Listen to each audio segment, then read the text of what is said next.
All right, on this episode of the LPDS, we get into some LPDS current events, some updates. It's technically part of the LPDS. We're all part of one great big happy family. Got some standard Yankees updates, and we got a pretty good Cage fact this week, as usual. More of like a it's a good Cage fact. We'll get into it into the Cage segment. So when we step in there, so all that's coming up right now.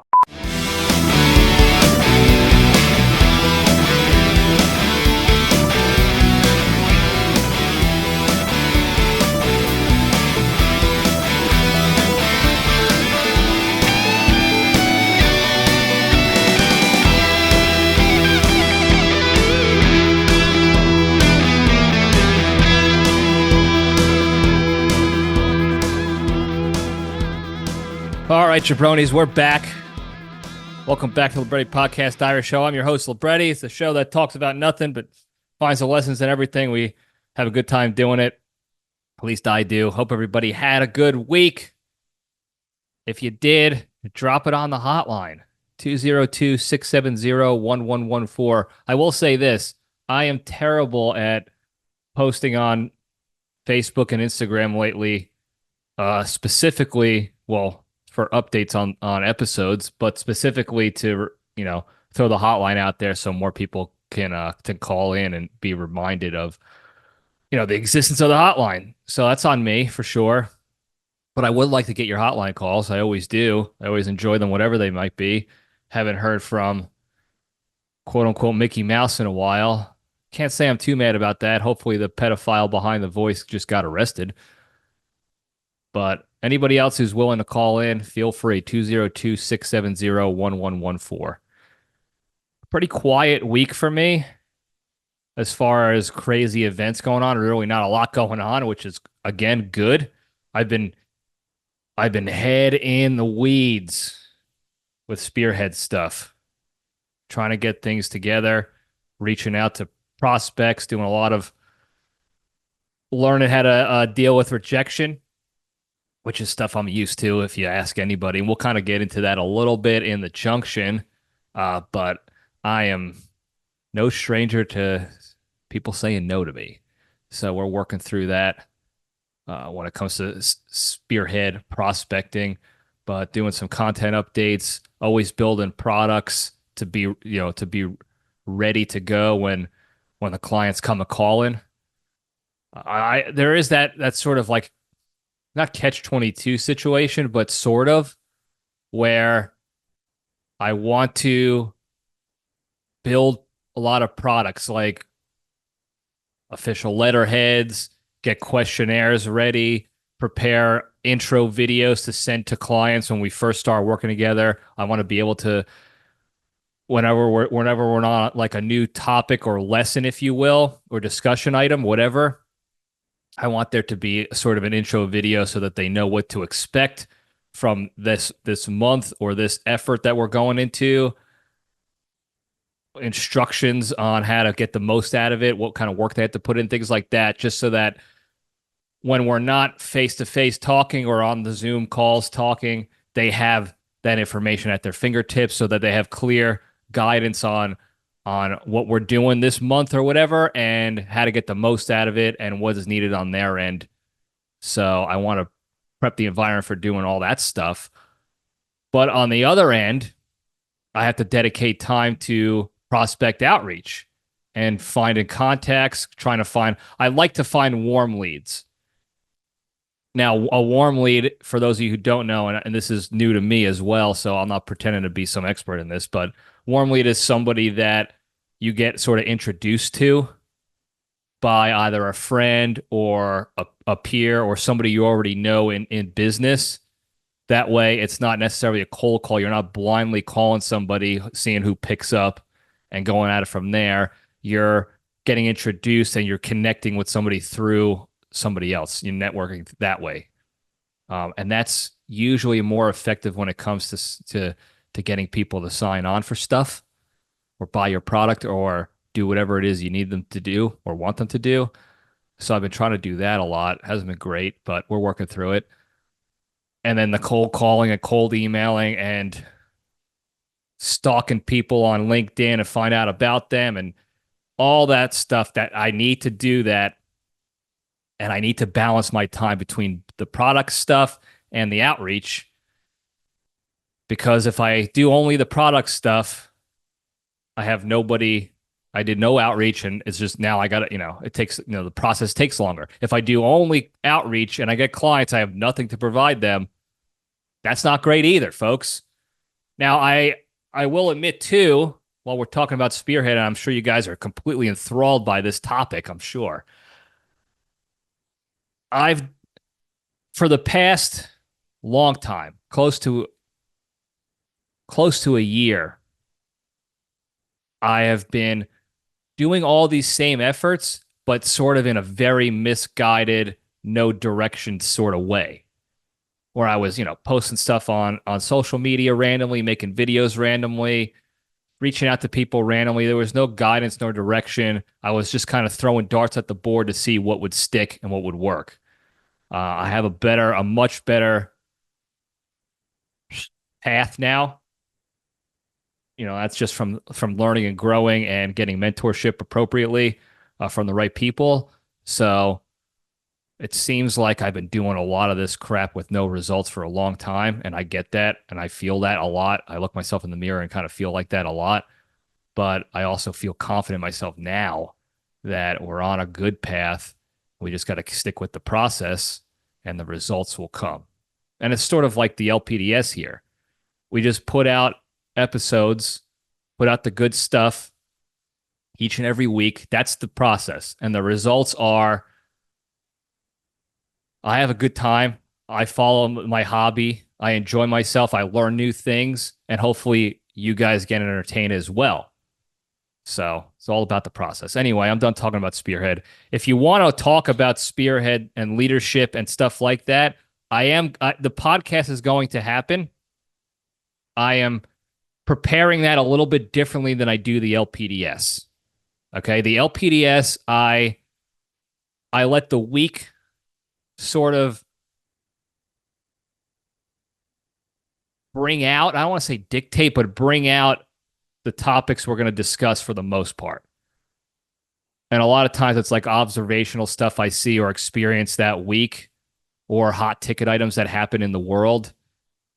And then I go from there. The only quote unquote like pre-show prep I do is this, the sponsor stuff and finding a Cage fact, which is easy. I can find those, they're all over the place. For the Libretti Leadership Lab, I think that's what we're going to call it. There was a good idea. I forgot exactly who brought that up. Maybe Creature, maybe Wet Cat. Put that up as a good title. Maybe that was them. Whoever did it, thank you for you're getting the credit on that one. I just forgot off the top of my head. So I think that's what we're going to do with the title for that, but the preparation is going to be different. I'm going to have a topic prepared ahead of time. I'll probably do some batch recording where I'll record a couple episodes in one shot, and then I'll have them thrown out each week, once a week. And then as time goes on, we'll adjust frequency as I move into that world full time. I might have more time to do it more than once a week, but right now it'll be a once a week thing. It'll be available on iTunes and Spotify's and YouTube as well, same as LPDS, but the preparation's different. It's a different environment altogether. So if you like that stuff, if you want to talk leadership stuff and learn about it and interact in that regard, stay tuned for that. That's coming up. We are going to get some actual more interviews as well with that outside the LPDS universe, probably inside too, because that you guys have a lot of insight on the leadership side, a lot of experience, a lot of good stuff that'll bring value to everybody in that world too, in that leadership world too, people who are trying to develop themselves as leaders. So again, stay tuned for that. I'm prepping it different.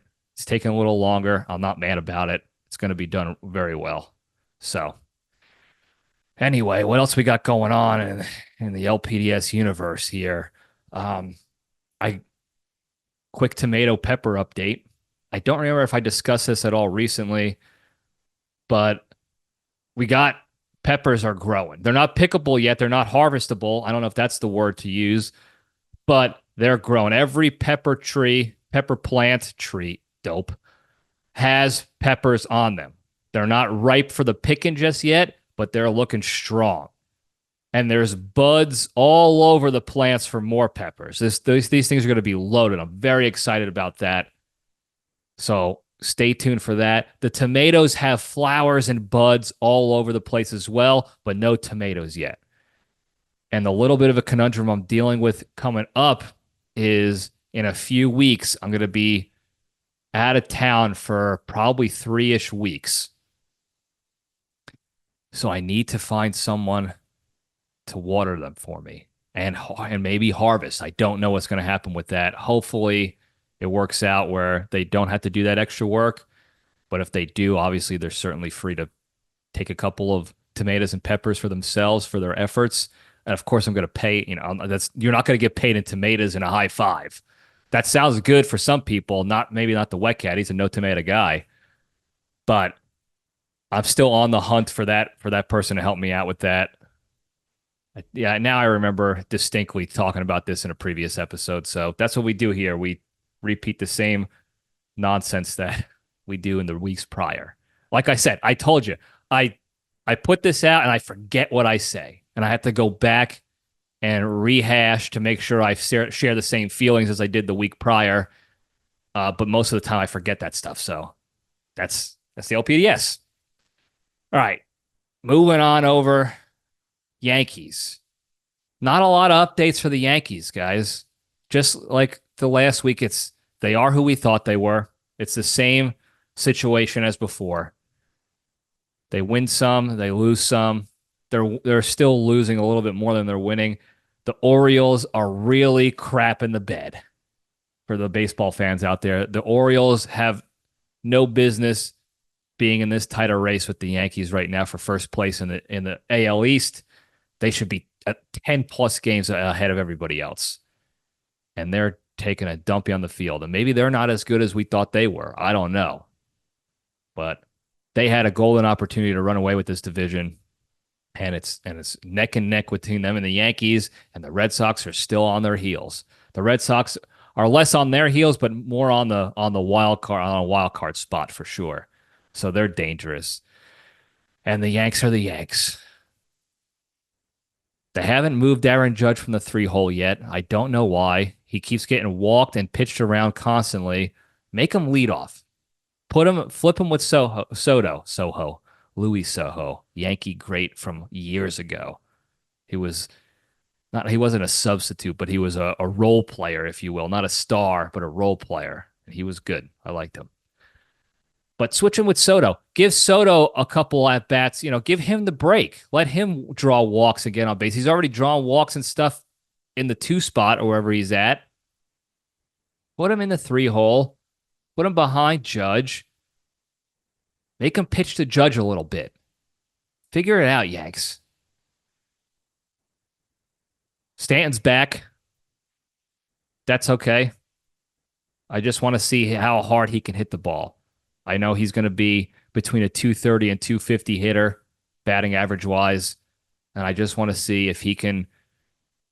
I would love to see a 130 mile an hour laser beam right through somebody's chest. That's what I'd like to see from Stanton. If he can use his whole body on a swing for once instead of like he's skating on ice when he's swinging the bat, that would be spectacular. But that's basically it for the Yanks. Gleyber Torres still in the hot seat. He got pulled from a game recently. He's got a hit streak going. He's got a 7-game hit streak going at the time of this recording, and he's still batting 230. He's got to go. Don't re-sign that guy. He's got to go. DJ LeMahieu, batting 194. What is that? He's not even batting his weight.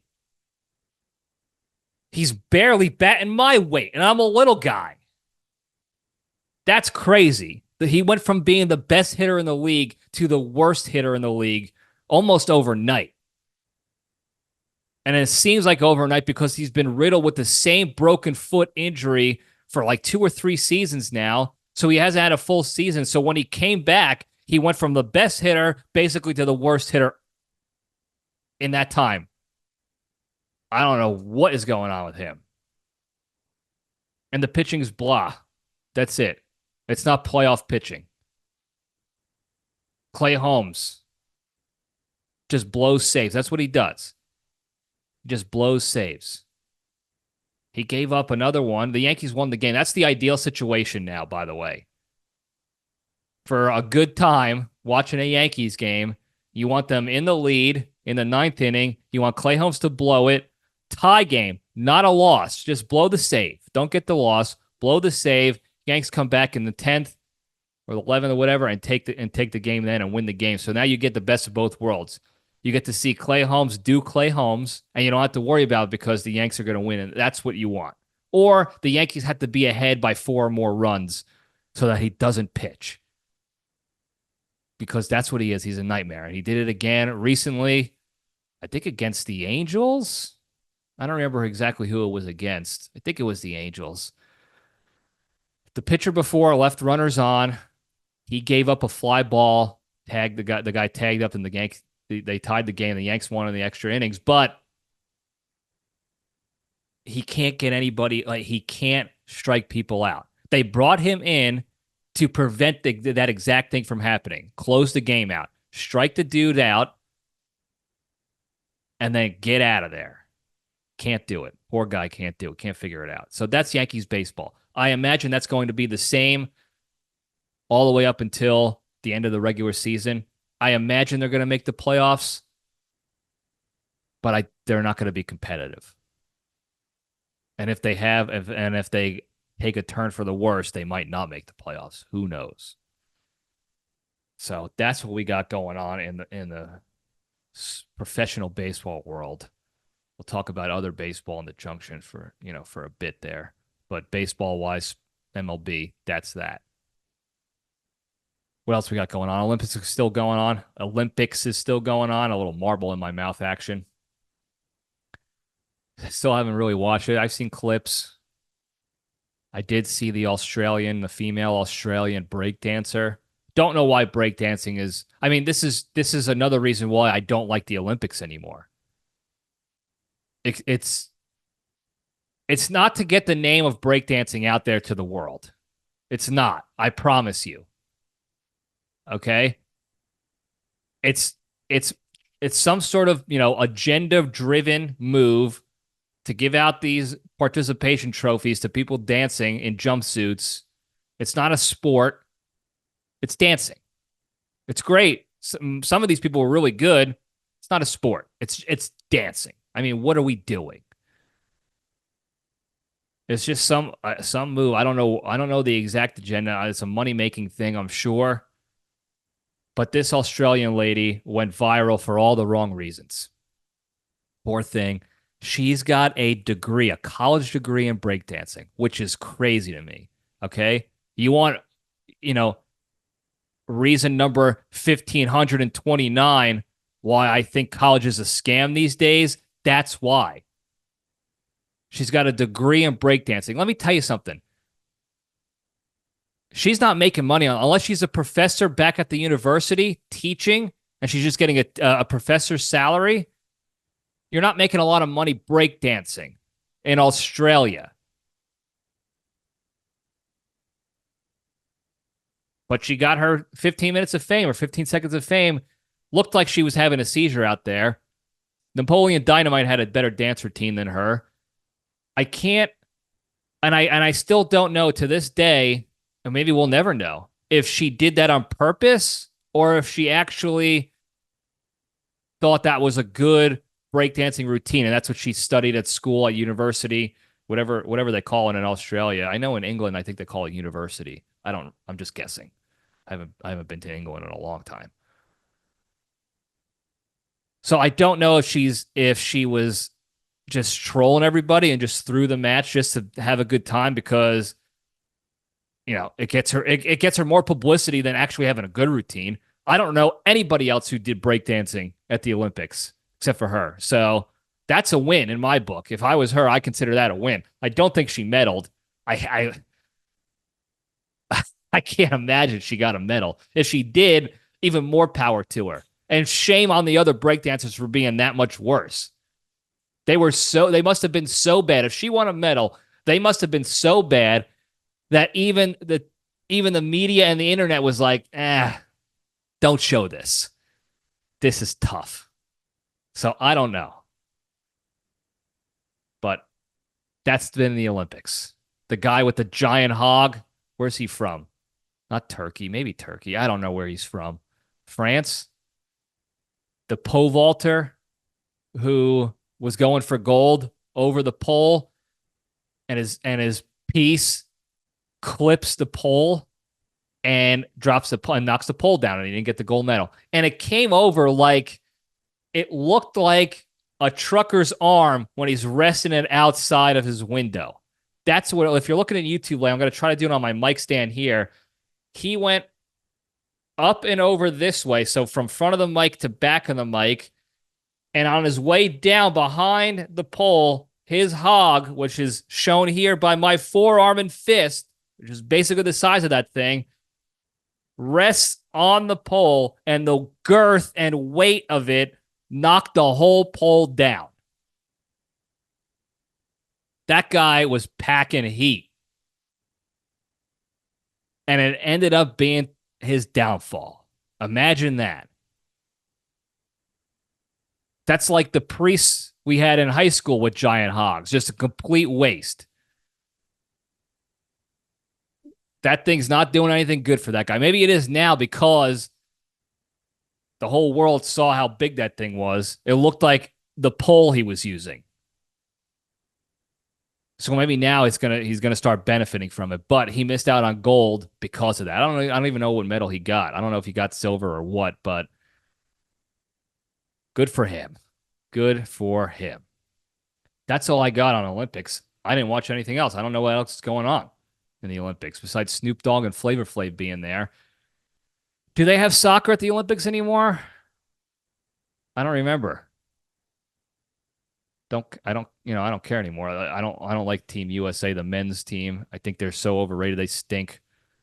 The women's, whatever. I'm just off the Olympics. I'm sorry.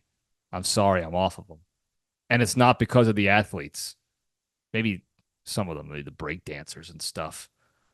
But I don't want to give them viewership. I'd rather give the viewership to the respective athletes in other world tournaments that don't get as televised as much, which again is crazy to me because most of the world records are being broken at those tournaments. There's more of those throughout the year than the Olympics. The Olympics is every 4 years. You mean to tell me nobody's touching world records and racing for 4 years up to that point? No, they're always doing it. So I wish they would just televise that more and we could get rid of we can diminish the monster that the Olympics has become.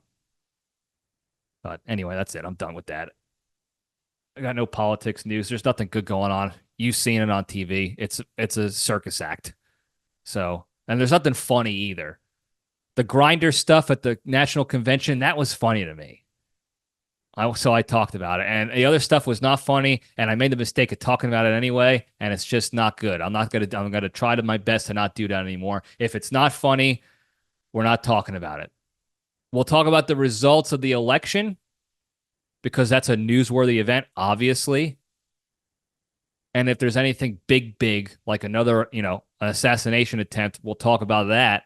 Otherwise, if it's not funny, it's not going back on this show. I gotta be better at that. I don't like talking about that stuff. It just gives me agita, Italian heartburn. So with that, we'll get into the good stuff. We'll step into the cage.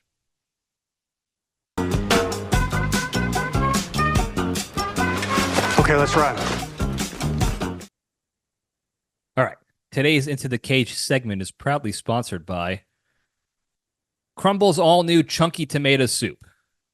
Are you the kind of psycho who eats soup as a meal, but can't seem to find the one that actually fills you up because most of them are just too soupy? Then get yourself some Crumbles Chunky Tomato Soup today. Crumbles has loaded its tomato soup with loads of chunks of all different varieties, so your meal isn't just a boring tomato serum you're used to. Don't worry about what the chunks are. That's our little secret. You just worry about enjoying a hearty soup meal for a change and chew on some of Crumbles today by visiting www.chunkedup.com. And if you use the promo code BANYA, you get 29% off your first can. Soup's not a meal. This is another conversation I had again recently with a couple people. One of them agrees with me, and the other one is Sticks, because Sticks loves soup. And we have the same conversation every time. Every time the word soup is brought up, we start talking about soup, and he starts bringing up how he loves soup and tomato and pea soup, and I gotta make a grilled cheese with it and this and that, and then his only defense is, well, some soups are hearty if you got enough hearty chicken and beef in it, it's more like a stew. That is his campaign message. Every time we talk about soup, he goes back to that same exact defense. If it's hearty enough, it's more like a stew. Then it's a stew. Then it's not soup, it's a stew. Okay? There's no middle ground here. I'm sorry, folks. You could think that all you want. Okay? There is no middle ground. Okay? Because stew does not have only broth in it. It's not wholly broth based. I'm sure some stews have broth in it. I'm not going to say that it's not a broth, no broth situation. I don't make stew, so I don't know for sure. The last time I had stew, it was goulash, and this is not a joke. Hand up, this is not a joke, folks. Okay? It even said so on the sign at the chow hall. The last time I had it, it was goulash, and it was in Afghanistan when we were deployed doing war. Okay? That's the last time I had stew. It was at war. It was war stew. It was like the most war time meal that you can have next to pieces of dry beef and dry bread in trenches. And it didn't look good, but I still tried it because it was like, I got to do this. My grandfather, JPL2, and all 27 of his brothers were in World War II eating this stuff and thinking they were living large. I have to try it out of respect for them, out of reverence for them. And I tried it, and it was not great. It was not great. I went right back to the omelet station, which was also not good for a number of other reasons, and the chicken tendies, the fingies. But I had the goulash. That was the last time I had stew. That was in 2019. Okay? It is 2024. Oh, what is that, 5 years ago? That is the last time I remember even having a stew. And I could tell you this, nobody, and I mean nobody, is mixing that up with soup. So when you say it's hearty like a stew, you're just eating stew, okay? Stew could be a meal. Stew is basically thick chunks of beef or chicken or whatever it is, however you make your stew, with some sort of like gravy-based, sauce-based sort of how you doing inside of it. Soup is soup. Soup is broth, water, it's liquid with pieces of shit in there. And I don't mind soup. Let me get that out of the way. I like soup. It's not a meal, okay? Soup is an afterthought. Soup is something you have before a meal,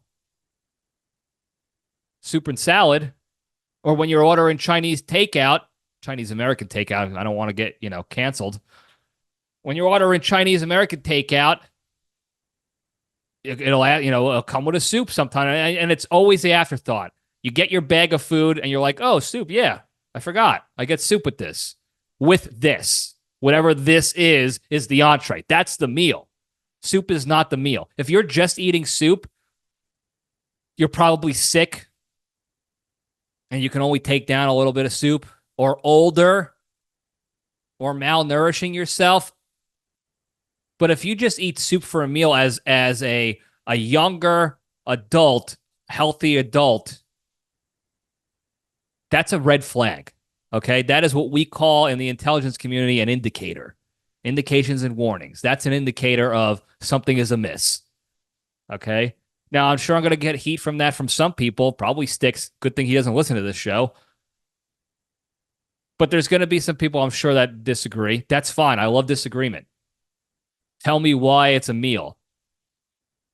And then tell me why hearty soup is not stew. If it's hearty enough to be a meal, it's stew. That's my opinion. Now, we do have some older folks that listen to this. And like I said, when you're older, you're not able to, your appetite's not there. Okay? You're not eating as much. A nice bowl of soup is a meal for them. I'm talking younger, my demographic and younger, or even a little older, up to probably maybe 60, we'll say. 60, 65 is probably sort of when you're getting towards the cutoff of when soup can be a meal again. Or you're sick or something and you just eat soup and saltine crackers. Anyway, that's a sponsor. All right, Cage Fact. What are we doing here, folks? What are we doing here? The thing is, I wrote that stupid sponsor too. I don't know why. Soup's not a meal. I don't know why I did it. Anyway, the new movie Deadpool and Wolverine came out. This is a quick fact, but the new movie Deadpool versus Wolverine, or Deadpool and Wolverine, I think they're pals in this, came out, and there was a bunch of cameos in there. I didn't see the movie yet, so I don't know all the cameos. But one of the cameos that was supposed to be a thing was Nic Cage reprising his role as Johnny Blaze, the Ghost Rider. And it wasn't just a rumor, it was confirmed by Ryan Reynolds that they had the conversation to get it going, and then it fell through for a number of different reasons, like they couldn't, get the timing right, and other projects came up and this and that, and it didn't work out for those reasons that I don't know yet. Maybe I'll find that out. I'm making another Cage fact. But we were this close to having another Cage cameo. And imagine if Cage pops up in that movie too, in his Renaissance era right now. The guy's unstoppable. Okay? The guy is unstoppable. So that would have been nice. But I heard the movie was pretty good anyway, regardless. I'll go check it out. I'll probably just wait for it to be on regular television, and then I'll watch it, because that's what I do. Unless it's a top-tier movie or a Nic Cage film, it's tough for me to spend all that money at the movies. And if I'm spending all that money at the movies, it's going to be a Nic Cage film, and I'm going to see it 2 to 5 times. And that's when I throw my financial sense out the window. So there you have it. That's the Cage fact. All right, moving on over to the junction. We'll spin the logo up. I got the okay to talk about this topic. For those of you who will know what I'm talking about, I got the okay to talk about this topic. And it's a bit of a bittersweet situation here. For me, and I'm sure a lot of you people listening, but our old coach, Randy Skip Stiegel, Embry-Riddle baseball coach, has left the program. I guess it's technically a resignation. He resigned. He didn't retire. He left the program to go be with his family in a different state. His wife got this job where they are now. It's a big time career move. I don't want to say sacrifice, but she sacrificed her career early on for the coaching stuff at Embry-Riddle, and now they're going back to where her family is. And he, what I would say correctly chose family over the job, over career. and he left the program. Now I'm going to say this again. Now as a caveat, LPDS caveat. I have never, in my experience and the people I've interacted with in my life, I have never seen somebody choose their career over their family and have it end well. Okay. Now, I'm not talking about the people who have to work 10, 12, 14-hour days to put food on the table.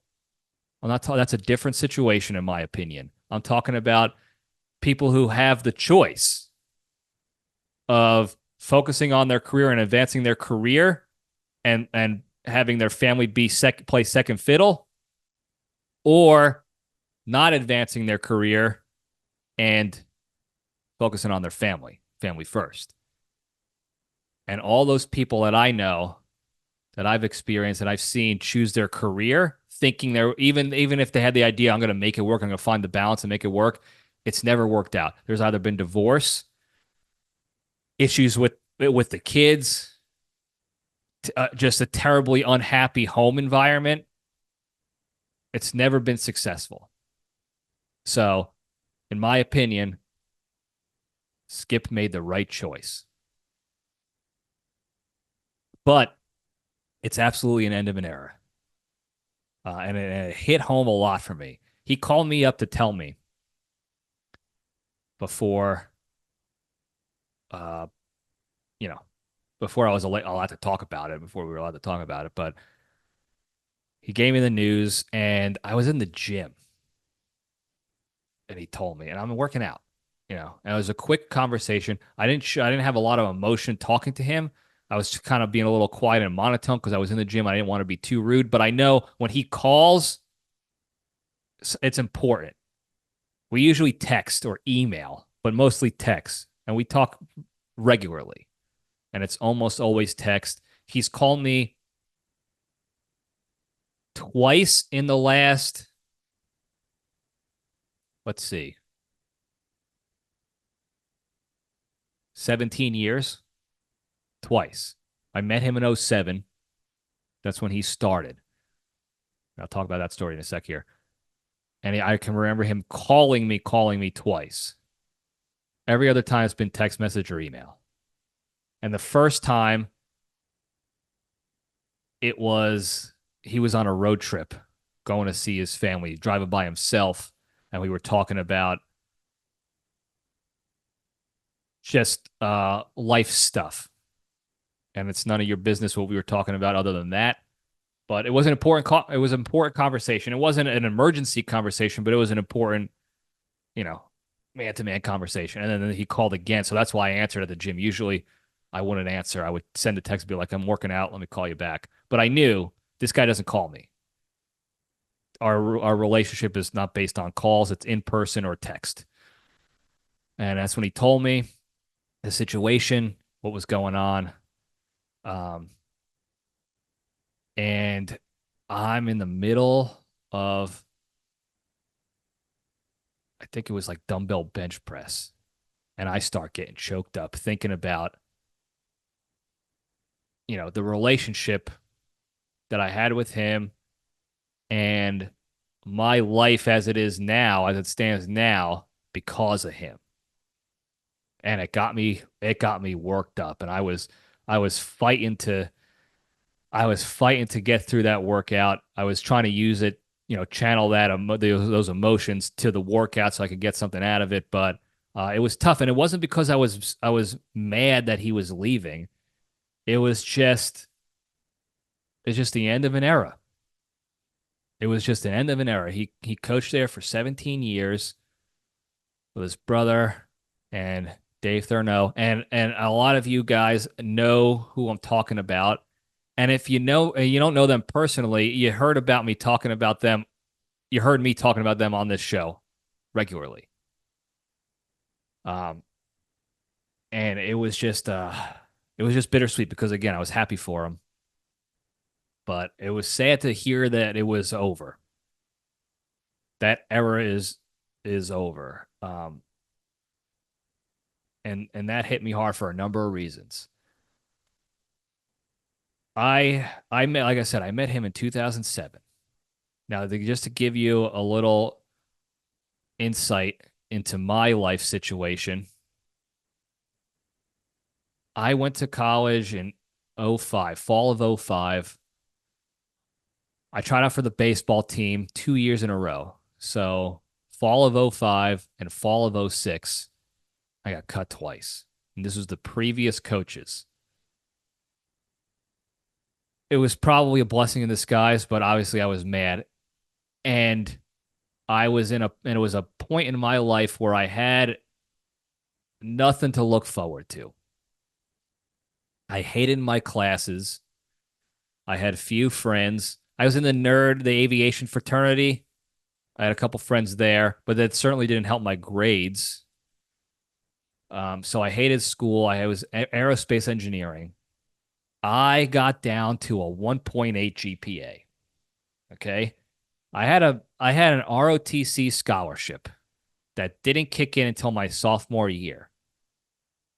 My freshman year, I went below the GPA threshold. Now, normally what they do is when you go below the threshold, you get a slap upside the head and a warning shot. And they say you have until next semester to get your GPA above the threshold or you lose your scholarship. Well, it happened to be in one of those cycles. And this is the fine print that the military always has in their contracts that they don't tell you about because it said initially you got the scholarship. It kicks in sophomore year. Our procedure is you get a warning shot and then you lose your scholarship.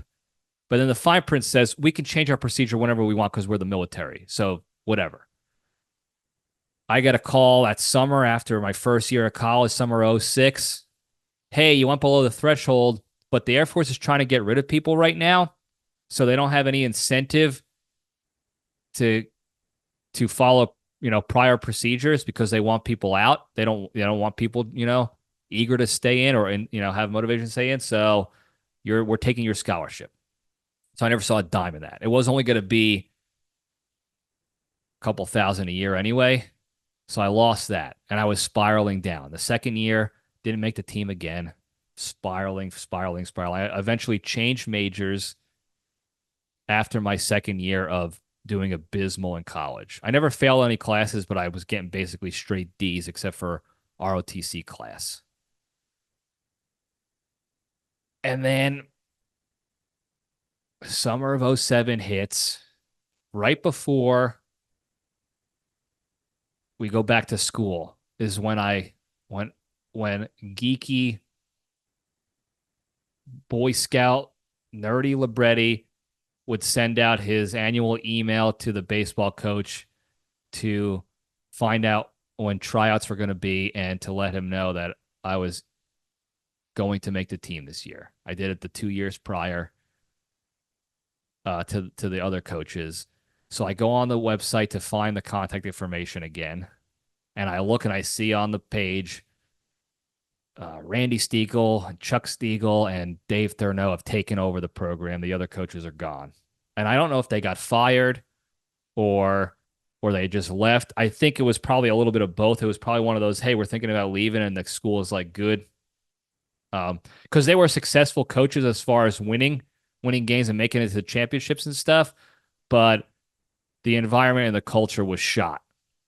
The last year, '07 team had like 16 players on the team. Nobody stuck around. Nobody liked playing baseball for those guys. And it was tough. It was tough to be a part of their program. So I think the school was happy to see them go. And I emailed this guy, Randy Stiegel. Looks like, I don't know, he was wearing Indiana Tech gear in his photo on the website. I was like, who's this Indiana bumpkin?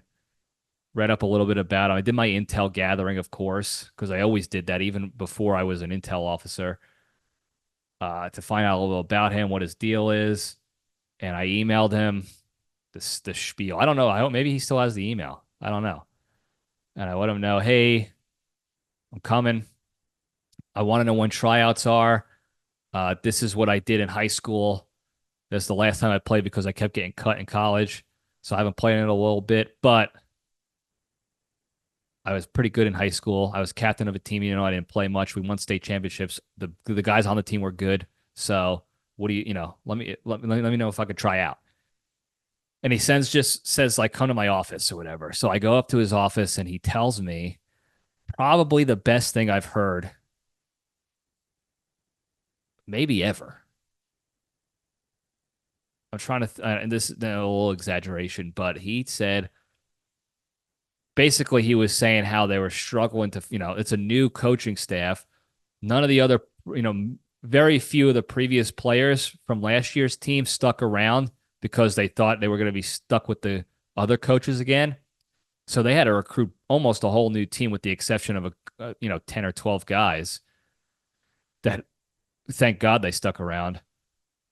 So he said, we're having tryouts for walk-ons. It's going to be the entire fall semester. So basically the fall practice season was my tryout. So instead of the 1 hour tryout that I was used to just to get cut, I got a whole fall to weasel my way in. And that guy, after an entire fall season of my shenanigans, and they were shenanigans, let me tell you, I got hit in the mouth. I lost a tooth, getting blasted in the mouth by a ground ball because our field was rock hard and I stunk. I was doing laundry. I was just a clown show. And he even told me in the coach's feedback session at the end of the fall,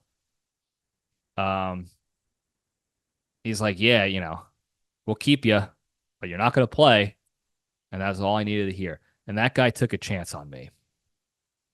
And the impact it had on the rest of my college career and my life, I was going back through it the past several days, has been significant to say the least. Besides like my parents and family, I can't think of anybody else who's had a bigger impact in a positive way on my life than that guy.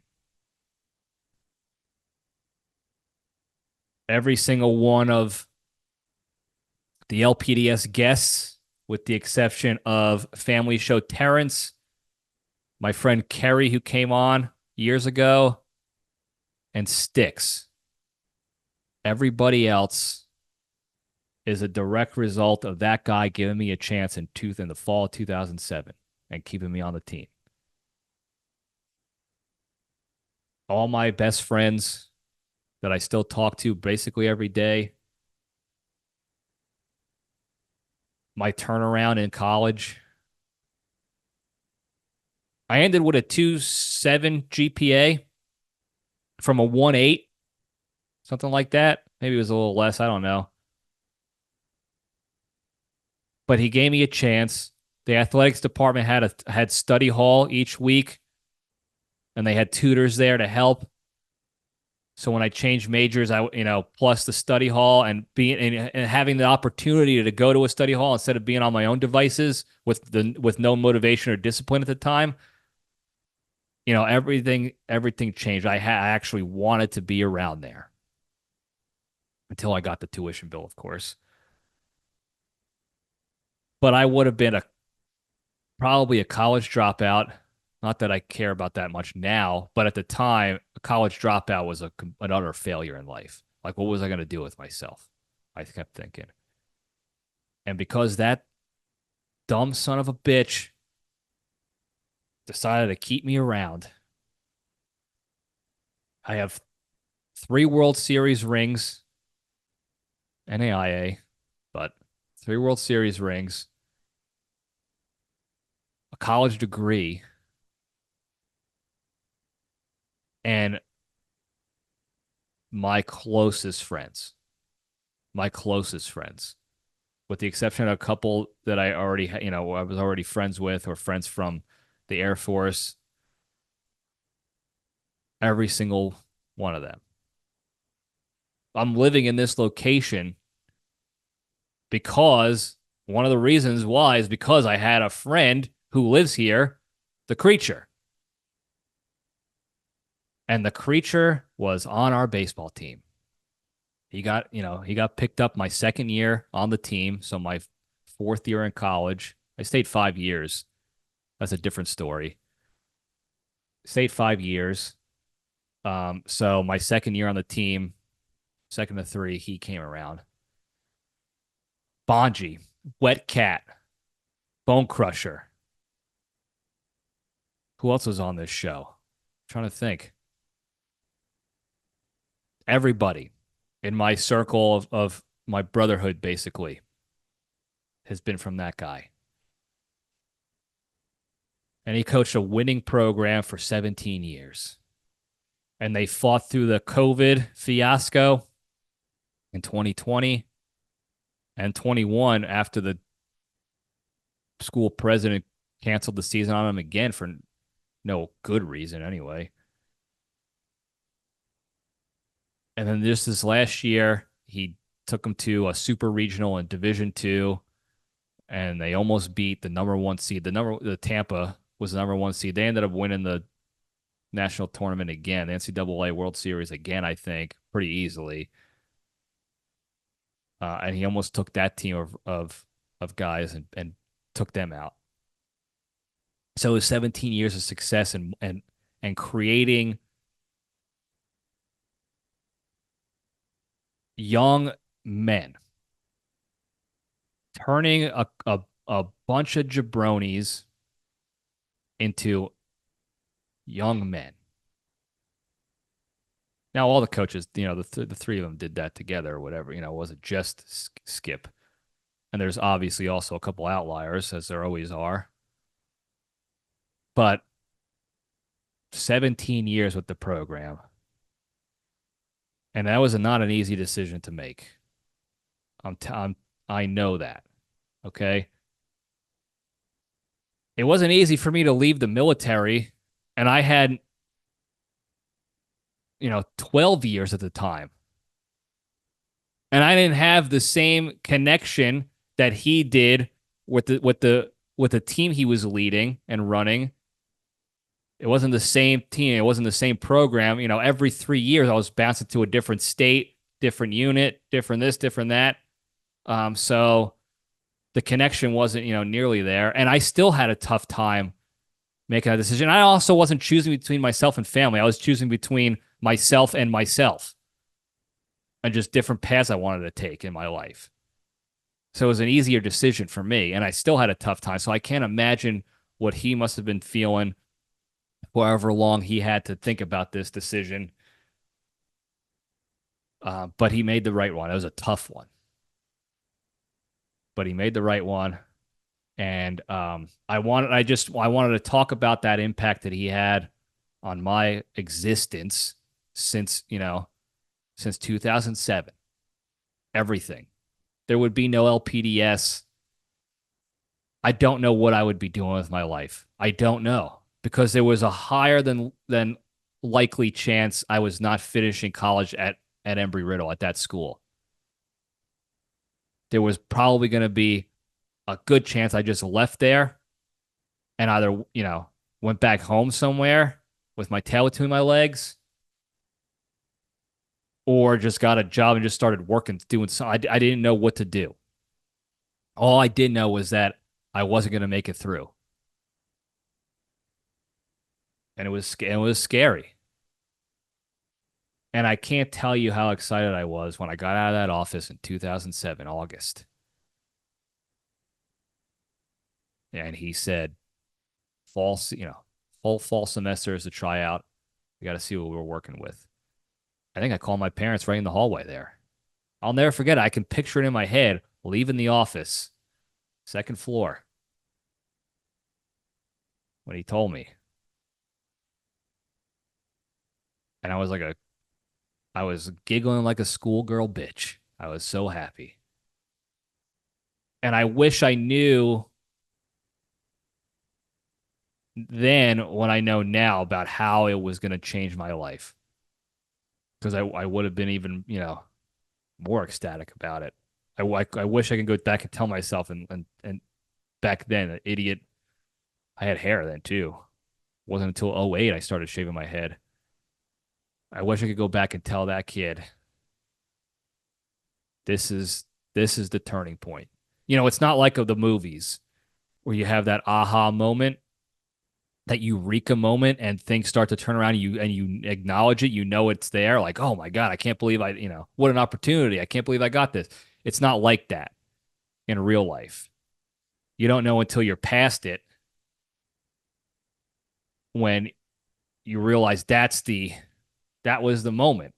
And I didn't think about it. You don't think about it at all until I was in the gym with a lump in my throat. No diddy. Trying to lift these weights, thinking about, man, if that guy didn't do tryouts that way,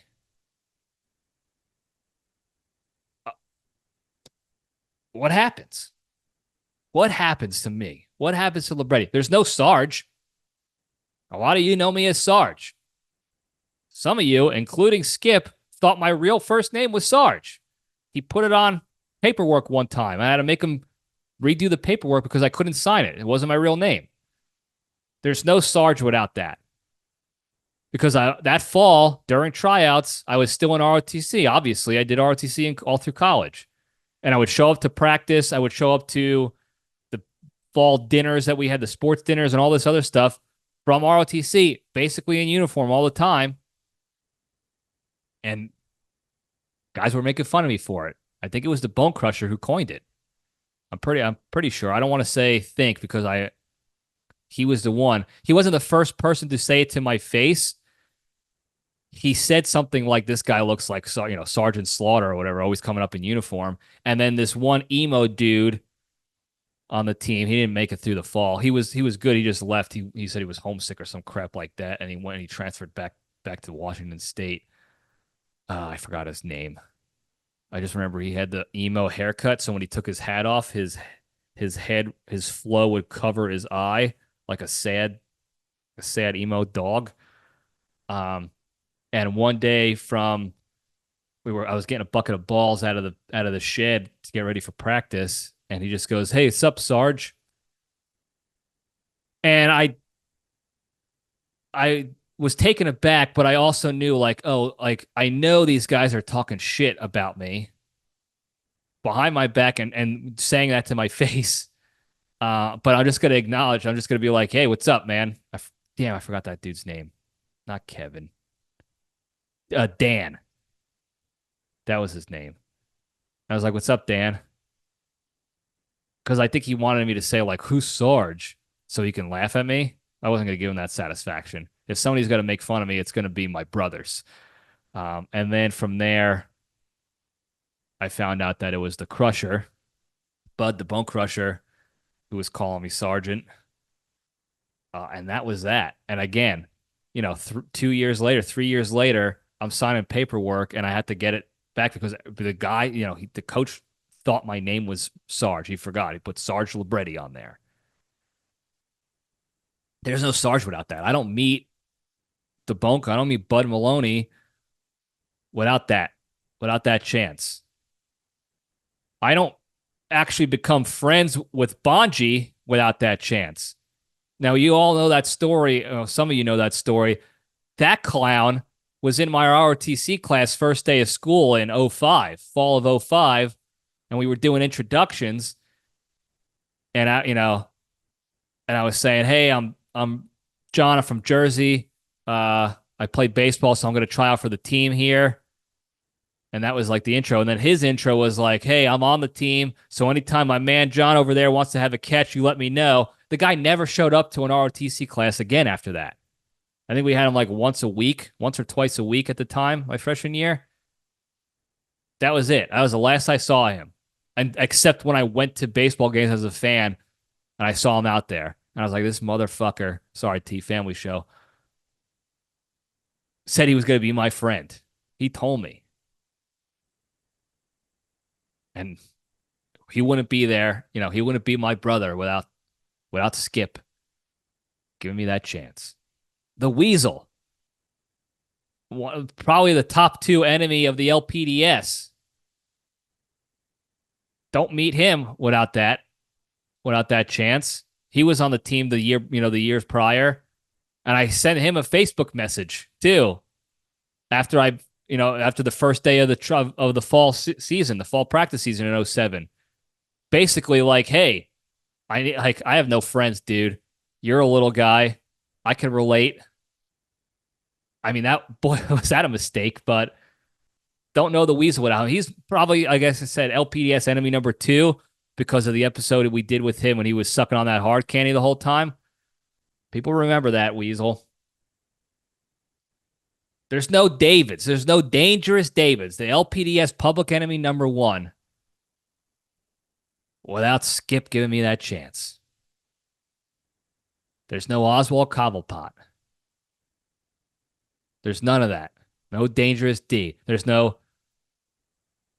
getting 2 a.m. McDonald's McCafe coffees, lattes, and ripping heaters outside the tarmac while we're waiting for laundry to be done without Skip giving me that chance. There's no, hey, D, you want a D shirt? Because the kid is like a never nude.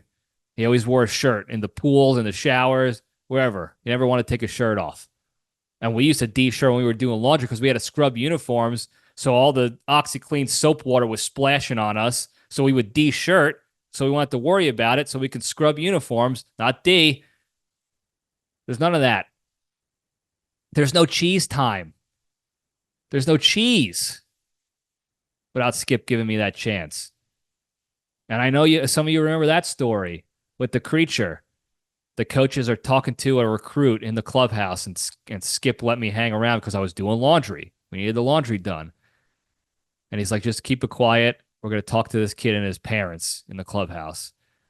And Creature already comes in. He only sees me. He doesn't see them behind the scenes there. And he goes, Sargy, it's motherfucking cheese time. And he tosses me a tin of dip. And then he walks in. And he's like, oh, sorry, fellas.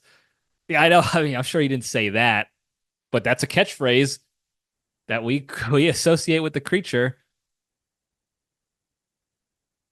because of that chance Skip gave me, and he gave all these other guys.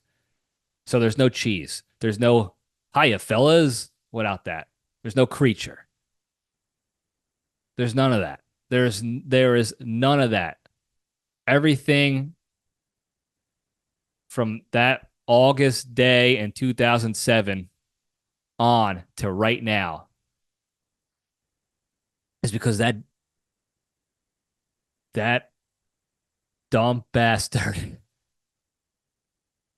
said I could try out for more than 1 hour.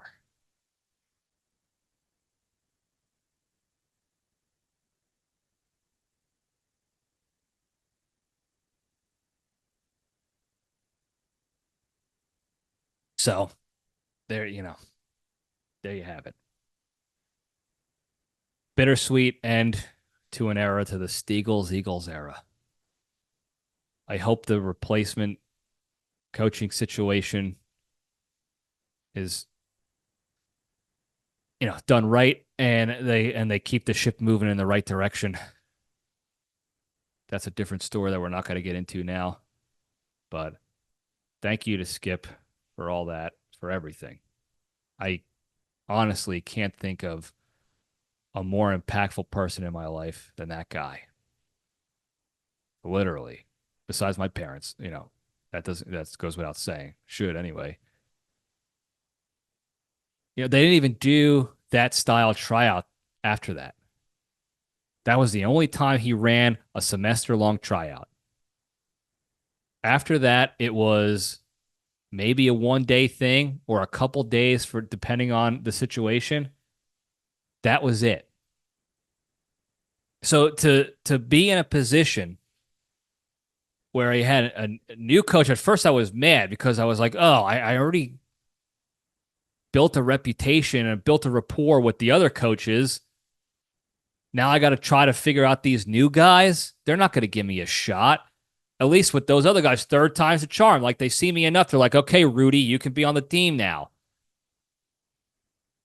I mean, like I said, thank God that wasn't that case, because you come to find out that I think they had a standing policy, those old coaches, of like they don't sign players, they don't do walk-ons. They just had the tryout because they have to each year. It was like mandated by the school.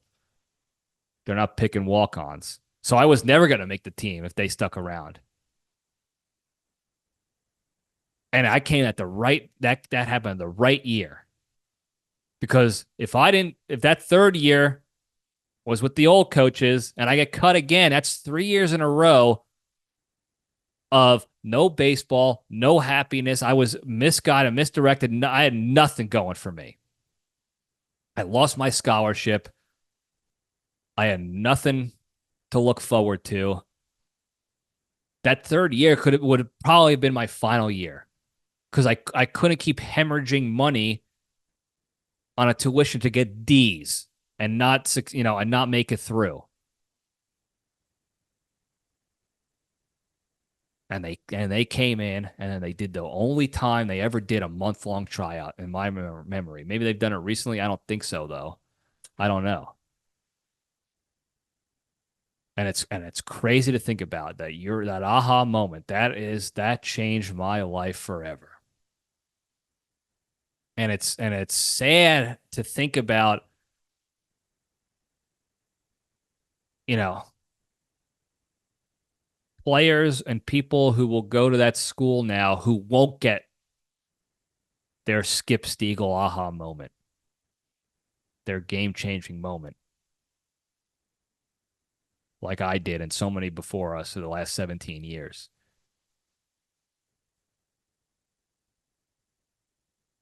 Now, everybody has their story. They'll figure it out. They'll get their impact from the future coaches, I'm sure, in their own way. But there's like I'm detached from it now. As an alumni of the baseball program for the past 17 years, basically 14 years, because after the 3 years of playing, then I became an alumni. Obviously, it's math. It was we could go back. And even though we were meeting new alumni that we didn't play with, and this and that, we all had the connection. We were all Stiegel's Eagles. And that guy, speaking of alumni, he had such an impact. Those three coaches we had and Skip, he was bringing back alumni from the previous regime. Guys that wanted nothing to do with baseball or Embry-Riddle anymore after that because they hated those guys so much. We got to the point, even this past alumni weekend that we talked about, I went over to Wet Cat's house. We had an episode there, and then we went to the alumni weekend together. That was the biggest turnout they've had, and there was a lot of previous regime guys that came back. A lot of them. And that's directly from the way Skip ran that program and the way he cared about the people and the way he cared about the program in general, not just the people he coached, but the program and he respected the history of the success and the growth, and that's what brought them back. So that's why I hope so much so that they make their right decision when picking their replacement, because that's going to have an impact on the future of the program, the alumni support, all that. And that's what part of what's so kind of tough about it is now that connection is gone. We're going to go back to alumni events maybe, and we can't go back to Skip and hang out with him in the clubhouse after the alumni game or go out to dinner and shoot the shit about the good old days with all of us together. The team was back. It's just going to be us now. And that hurts to think about. And I know, we got phones, we got the internet. It's not like we're not going to talk. I talked to him today. It's just the idea of it being over. That's what hit hard. But I couldn't be more proud of the success that him and his brother and Thurno brought to the team all these years, 17 years. Thurno did a bit of an out and back when he coached at Stetson for a while. But that it's tough. I haven't felt this way about a coach moving on ever, except my dad. My dad, when he coached me in Little League, is different. Um, even my high school coach, who is a mainstay at Seton Hall Prep and like about to be the winningest coach in New Jersey history, high school. Um, when he leaves, it's not going to be the same. It's not going to be as impactful. Uh, it's just it's like I can't think of another word to describe it as bittersweet. I owe a lot to that guy. I think a lot of us who listen to this show owe a lot to that guy. And he has his flaws, obviously, it's nobody's perfect. And we jawed back and forth. There was plenty of times where he got in my ass for shit. Um, for being a stupid college kid, a hard-headed Jersey jabroni. So, nobody's perfect. There's all that we could talk about the negatives, but I don't want, that's not what we're doing here. But yeah, it's a flood of emotions. I'm very happy that he chose his family. I'm telling you, I would have been angry at him. I would have been pissed if he tried to, go down the career path and not choose his family. I would have had it out with him about that. But he made the right decision. It's just tough to think about the end.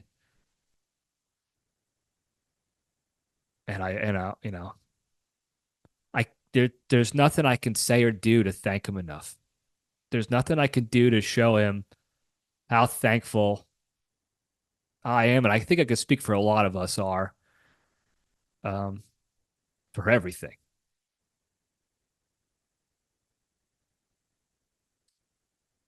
A lot, a lot of stuff happened in my life as a direct result of that guy answering my stupid email.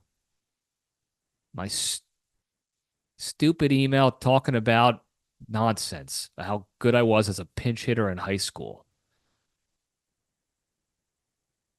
Nobody should have nobody should have responded to that email. Nobody in their right mind would have responded to that email. Even the other coaches, when I would email them, they never even responded. I had to go back to the website and keep hitting refresh to find out the dates for tryouts. And I didn't have any friends on the team at the time, obviously, so it's not like they can tell me when tryouts were. But that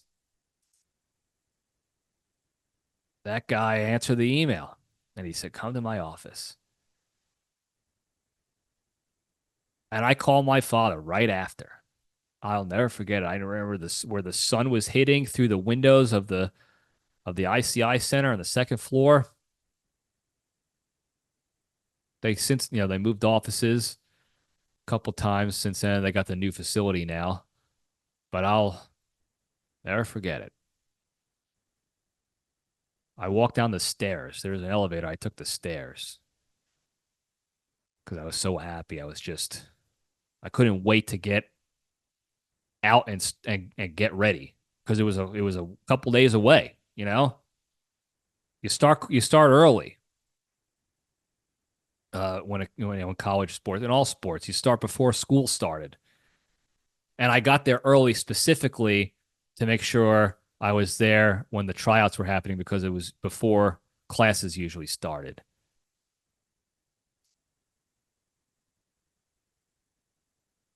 And you sit back and you try to think about what your life would be like if that shit never happened. And I'm glad I don't have to. I'm glad I don't have to worry about that. And I couldn't be more thankful for that opportunity. So, Skip, thanks for everything. And thanks for letting me talk about this. And also, thanks for agreeing. This is some exciting stuff. He finally agreed. He will be a guest on the LPDS. He's also going to be a guest on the Spearhead podcast when I have it out. So once he gets settled in his new place of employment with his family, And I get the Spearhead podcast up and running. I'm going to take a trip up there, and we're gonna film a couple we're gonna film an LPDS episode, and we're gonna film a leadership one as well. Separate conversations, obviously. But you know, he's away. He's no longer coaching there anymore, so he can be part of the LPDS community in official capacity now. So thanks for everything. All right, that's all I got today, folks. Before we go, the big three, the three pillars to staying strong and being a better, happier, kinder, healthier, more genuine human being and spreading that positivity and goodness, productivity to all those around you and throughout the land. Number one, exercise every day. Do one thing every day to improve your fitness, either physically, mentally, or emotionally. Whatever you got to do. Work out, go for a walk, jumping jacks, read a book, do a crossword puzzle, meditate, breath work, pray, whatever it is to get that workout in physically, mentally, or emotionally, exercise every day. Number two, the hardest one, don't be a shitty person, be a kind person. When the opportunity arises for you to be negative and shitty towards somebody or just in general out on the internets, realize your emotional state in that situation, take the LPDS step back and just omit yourself from that situation altogether. That way you're minimizing the negativity and the shit going on in this world, and you're giving yourself the capacity and the free time to go focus on something more positive and productive with your lives. Number three, the most important one, be genuinely thankful and grateful for all the good you have in your lives. And it's very easy to get caught up in your day-to-day lives and get angry at stupid stuff and take things for granted and assume it's all going to be there tomorrow. And then sometimes it's easy to take the step back and think about the good stuff you had in your lives and to be grateful, like this instance right now. I spent I can't tell you how many days. It's all I've been thinking about. Where would I be? Where would I have ended up without that guy taking this job and being that coach? Where would I be? Most of my clothes are Embry-Riddle baseball gear. Most of them. I had to get some new hats, and the new hats I did get from the program are from, I got it from the baseball team at an alumni game. Where would I be without that? And it immediately put me in a state of gratitude. I can't be more grateful for a single event happening in my life than that, besides my birth. There's nothing else I can think of that had more of a positive impact outside of my family. He could have just deleted it. He could have just deleted the email. Without saying a word, I would have never known when tryouts were. I would have never shown up. And that would have been that. I wouldn't be here talking. There would be no LPDS, no mic. This mic was a secret gift from the Wet Cat. He keeps denying it, but I know he's the one who got this mic for me as a gift. Nothing. That's gone. This show doesn't exist. Nothing. So take the time, okay? Especially when things are going well in your life and you're getting angry at the little stuff. That should be your trigger to know life's going well.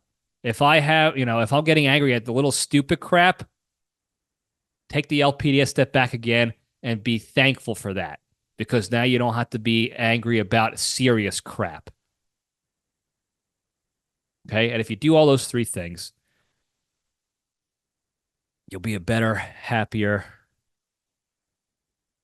healthier, kinder, more genuine human being. You'll be able to spread that positivity and that goodness to all those around you and throughout the land. Thank you guys again for tuning in. Don't forget to like and subscribe. Tell your friends and enemies. Hit that hotline 202-670-1114. 202-670-1114. Send that. Anytime someone asks for your phone number and you don't like them, give out that phone number. Let them spam the hotline. We'll play it on the show. We'll play it on an episode. Thank you guys again. I love you all. Stay strong.